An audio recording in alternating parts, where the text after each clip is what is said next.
Imagine working for months on a project that could define your career. Every sleepless night, every ounce of passion, stolen in a single moment by the person you trusted most. She didn't just take my thesis.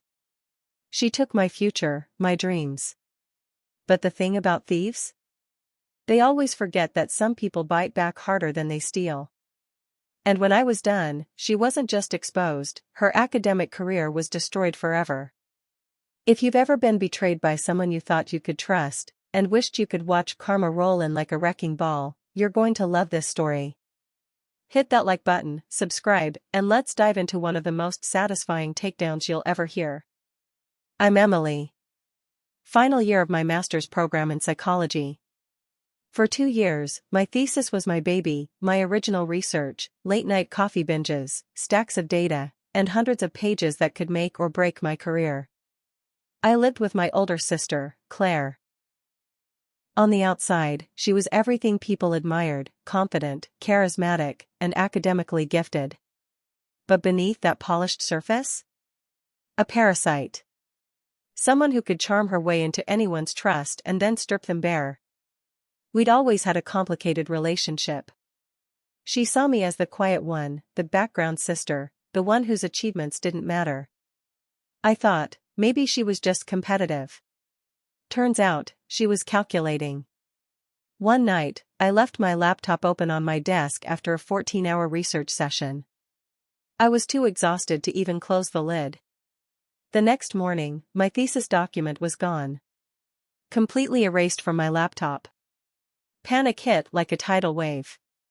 My heart pounded in my ears as I frantically checked backups, USB drives, nothing. Then, 3 days later, I overheard Claire on a call in the kitchen, bragging about her groundbreaking thesis proposal, down to the exact experiment I had designed. She hadn't just stolen my work. She had submitted it to her professor under her name. I felt cold all over. My hands were shaking. Every instinct screamed to confront her, but I knew, without proof, I'd just look like the jealous little sister. When I went to my own advisor to explain, I was told my topic was now too similar to an existing submission to be approved. Translation: Claire had gotten there first. My research was now unusable.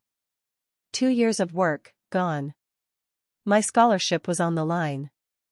My graduation was at risk. At home, Claire was smug, dropping little barbed comments. Don't worry, Em. Not everyone's cut out for academic life. I could feel my jaw clenching every time she spoke. I spent a week spiraling between rage and despair. Then, a thought hit me. Claire might have stolen my work, but she had no idea what she was holding. You see, my research had a flaw, one I'd found and fixed just days before she stole it. The raw data she had was incomplete and, if analyzed incorrectly, would produce fake, easily disprovable results. That's when the idea started forming. I wasn't just going to get my thesis back. I was going to make sure she couldn't graduate. I contacted a friend in IT who had access to the university's internal submission database. I accidentally leaked an early draft of my flawed thesis to Claire's account, making it look like she had been working from that version all along. I printed out the original, time-stamped drafts of my work and filed an official academic misconduct report with the department.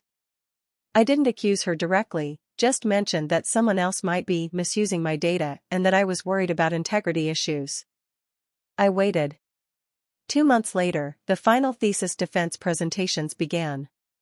I sat in the back row as Claire, in her perfect blazer and smug little smirk, started explaining my research. But as she walked through her results, I could see the professors' faces change, confusion, then suspicion. One of them interrupted. Claire, could you walk us through your data validation process? These results don't seem consistent with standard methodology. She froze. Tried to spin some nonsense about innovative analysis, but the committee was already on their tail. They had my misconduct report. They had the flawed data. They knew. Within 24 hours, she was under formal investigation for plagiarism and data falsification. Claire didn't just fail her thesis defects, she was expelled from the program entirely. The department notified other universities in the region about her misconduct, effectively blacklisting her from academia. She tried to spin it to our family as a misunderstanding, but when I showed my parents the timestamped drafts and the official investigation letter, the truth was undeniable. And me? My advisor allowed me to switch to a different topic, fast-tracking my approval because of the unique circumstances. I graduated on time, with honors. I didn't just get my degree. I got to watch the person who belittled me, stole from me, and thought she'd get away with it, lose everything she'd been working for. Her future? Gone. Her reputation? Shattered. And the best part? She did it to herself. I just gave her the nudge. Sometimes revenge isn't about screaming or fighting, it's about letting someone trip over the rope they tied themselves. Claire thought she was smarter, faster, untouchable. But arrogance blinds people. And when they fall, the landing is brutal. If this story gave you chills, smash that like button and tell me in the comments, what's the most satisfying revenge you've ever witnessed? And of course, subscribe for more true stories where justice isn't just served, it's served ice cold.